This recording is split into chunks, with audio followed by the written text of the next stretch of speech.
एक बूढ़े भिखारी की कहानी। एक बार सेठ को धंधे में बड़ा नुकसान होने की खबर मिली। सेठ बहुत परेशान था कि तभी उसके दरवाजे पर एक भिखारी आया। गुस्से में अपना आपा खोते हुए सेठ ने उस भिखारी को पत्थर दे मारा। पत्थर लगने के कारण भिखारी का सर फूट गया और उसके सर से खून बहने लगा। फिर भी दर्द से कराहते हुए भिखारी ने इतना ही कहा, भगवान तुम्हारे पापों को माफ़ करे। भिखारी वहाँ से चला गया। सेठ सोच में पड़ गए। भिखारी को पत्थर मारा, फिर भी उसने सिर्फ प्रार्थना की। सेठ का गुस्सा शांत हुआ। भिखारी का पीछा करते करते भिखारी का रहस्य जानने के लिए सेठ ने भिखारी का पीछा करना शुरू कर दिया।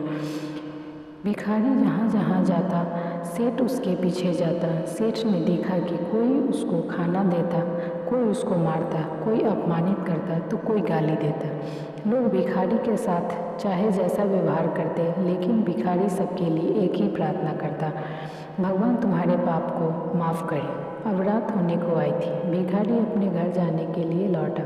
वो अपने घर पहुंच गया, लेकिन सेठ अब भी उसका पीछा कर ही रहा था। एक पुरानी टूटी हुई खटिया पर एक बूढ़ी औरत लेटी हुई थी। काफ़ी कमज़ोर और बीमार लग रही थी। वह भिखारी की पत्नी थी।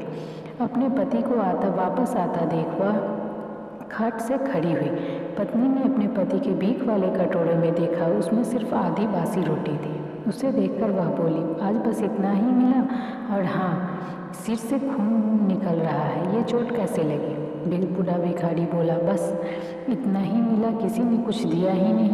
सब ने गालियाँ दी और एक ने पत्थर भी फेंका, इसलिए मेरा सर फूट गया।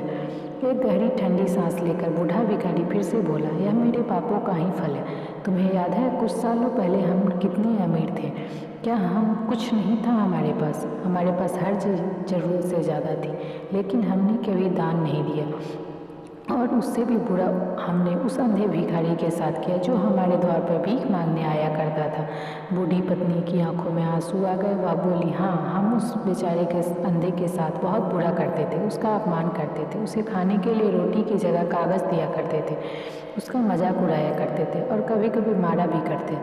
मैंने कभी उसको रास्ता नहीं दिखाया। एक बार मैंने उसके मुंह पर मिट्टी भी फेंकी थी और वह हमेशा दुखी होकर यही कहता, भगवान तुम्हें तुम्हारे किए की सज़ा देगा, भगवान तुम्हारे पापों की सज़ा जरूर देगा। उसका श्राप सच हुआ और हम इस दुख भरी जिंदगी में आ गए।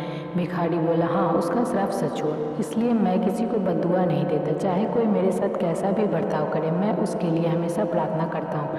मैं नहीं चाहता कि कोई भी हमारे जैसी ज़िंदगी का अनुभव करे, किसी को भी हमारे जैसे दुखों का सामना करना पड़े। वो नहीं जानते कि वह कितना बड़ा पाप कर रहे हैं, इसलिए अनजाने में हुए पाप की ऐसी सज़ा किसी को भी मिले मैं नहीं चाहता। सेठ वहीं पर छुप कर यह सारी बातें सुन रहा था। अब उसे सब कुछ समझ आ गया था। भिखारी और उसकी पत्नी ने वह आधी रोटी मिल बांट कर खाए और भगवान को धन्यवाद बोल कर सो गए। अगले दिन बड़ा भिखारी भीख मांगने गया। सेठ के घर के पास जाते ही सेठ ने पहले से गर्म रोटियां उसके लिए निकाल कर रखी थी। उसे देते हुए सेठ ने बिना कहकर वह आगे निकल गया।